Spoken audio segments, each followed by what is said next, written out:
frontières jusqu'au Québec, où nous avons d'ailleurs la chance d'avoir une communauté sénégalaise et des personnalités publiques d'origine sénégalaise qui nous ont fait connaître cette générosité qui vous est propre. Et là, je pense, entre autres, à M. Boucar Diouf.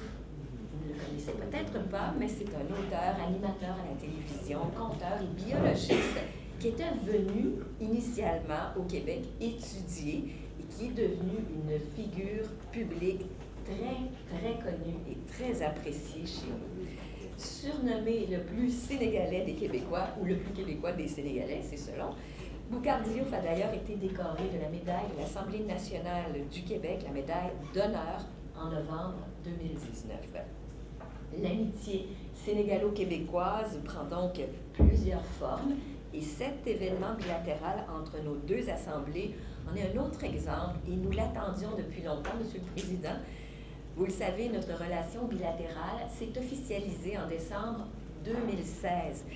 Elle s'est officialisée par la signature de notre protocole d'entente, mais nos contextes électoraux respectifs et surtout la pandémie de COVID-19 nous ont obligés à repousser cette rencontre jusqu'à aujourd'hui. Alors, avec cette première activité officielle à Dakar, nous pouvons donc enfin dire que notre association parlementaire Québec-Sénégal est officiellement lancée. Il s'agit de notre première rencontre, mais ce ne sera certainement pas la dernière. Et je me réjouis également des thématiques qui ont été ciblées pour nos séances de travail.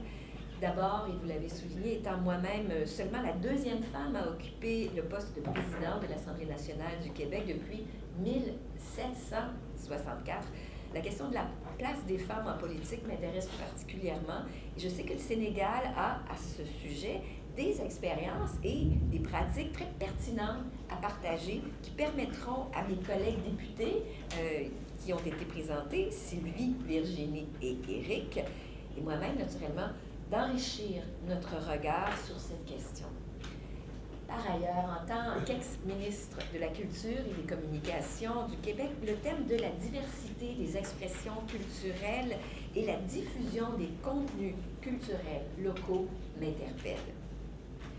Il est vrai que les outils numériques sont des sources d'opportunités en matière de culture, de production artistique ou d'accès au contenu culturel dans la langue de notre choix. Or, il y a un revers à cette médaille. Je pense principalement aux grandes plateformes numériques qui donnent très peu de visibilité aux artistes émergents et locaux.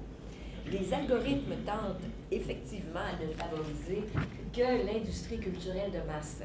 Il s'agit d'un enjeu au Québec, en tous les cas, et je me doute que cet enjeu doit exister aussi au Sénégal. Avant de laisser la parole aux collègues parlementaires qui m'accompagnent afin qu'ils se sont présentés, mais on échangera davantage, permettez-moi aussi de souligner la présence de M. Siegfried Peters, que vous connaissez, qui est le secrétaire général de l'Assemblée nationale du Québec, de M. Étienne Lévesque, mon dynamique directeur de cabinet, ainsi que de Mme Mélissa Morin, qui est ici et qui est notre conseillère, notre spécialiste à l'international et notre conseillère pour cette mission aussi. Il me reste maintenant qu'à nous souhaiter à toutes et à tous d'excellents travaux. Nos discussions et nos partages d'expériences seront certainement très riches et fructueux. En tous les cas, moi, j'en ai aucun doute. J'ai hâte de vous entendre et d'échanger avec vous. Merci beaucoup pour votre attention et l'accueil.